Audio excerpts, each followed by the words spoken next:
क्या आपने कभी ऐसे योद्धा के बारे में सुना है जो शेर की तरह जिया और शेर की तरह ही शहीद हुआ? ये कहानी है एक ऐसे वीर योद्धा की जिसे उसके दुश्मन भी टाइगर ऑफ माइसोर कहकर पुकारते थे। ये कहानी है भारत के महान योद्धा, देशभक्त और दूरदर्शी शासक टीपू सुल्तान की। टीपू सुल्तान का जन्म 20 नवंबर 1751 को कर्नाटक के देवनहली में हुआ था। उनके पिता हैदर अली मैसूर के सुल्तान थे और माता फातिमा फख्र उन निसा एक विदुषी और धार्मिक महिला थीं। बचपन से ही टीपू असाधारण बालक थे, तेज बुद्धि, दृढ़ निश्चय और साहसी स्वभाव के थे। उन्होंने अरबी, फारसी, उर्दू और कन्नड़ भाषाओं में शिक्षा प्राप्त की थी और मात्र 8 साल की उम्र में मिलिट्री ट्रेनिंग शुरू कर दी थी। टीपू सुल्तान ने अपने पिता हैदर अली के साथ कई युद्धों में भाग लिया था।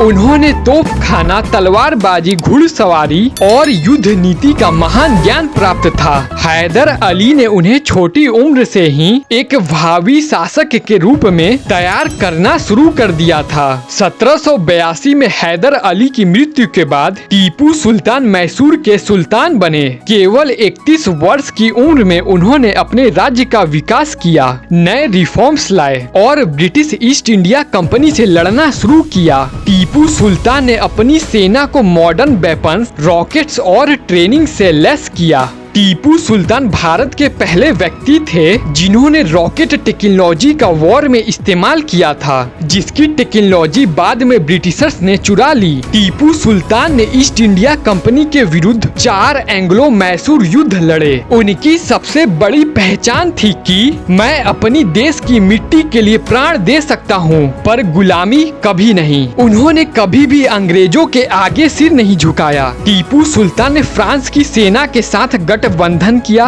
यूरोप से आधुनिक हथियार मंगवाए और अपने राज्य को एक स्ट्रॉन्ग मिलिट्री पावर बनाया। 1799 में चौथे एंग्लो मैसूर युद्ध के दौरान टीपू सुल्तान ने श्रीरंगपट्टनम किले में अपने प्राणों की आहुति दे दी। जब अंग्रेजी सेना किले में घुस आई तब भी उन्होंने आत्मसमर्पण नहीं किया। वे अंतिम सांस तक लड़ते रहे और रणभूमि में शहीद हो गए और उनके अंतिम शब्द थे, शेर की एक दिन की जिंदगी सियार के 100 साल की जिंदगी से बेहतर है। आज भी टीपू सुल्तान को एक दूरदर्शी देशभक्त और वीर योद्धा के रूप में याद किया जाता है। उन्होंने एग्रीकल्चर, ट्रेड, कॉइन सिस्टम और मिलिट्री रिफॉर्म्स में कई नए कदम उठाए। उनका दर्जा आज भी हिस्ट्री के उन गिने चुने राजाओं में है जिन्होंने अंग्रेजों को खुलकर चुनौती दी और बलिदान देकर देश का सम्मान बचाया। तो दोस्तों, यह थी टीपू सुल्तान की कहानी। यदि टीपू सुल्तान की यह कहानी आपको प्रेरणादायक लगी तो इस वीडियो को लाइक करें और अपने दोस्तों के साथ शेयर करें। और ऐसी ही इंटरेस्टिंग और नॉलेजफुल वीडियो देखने के लिए हमारे चैनल आदित्य सिंह को अभी सब्सक्राइब करें। Thank you for watching.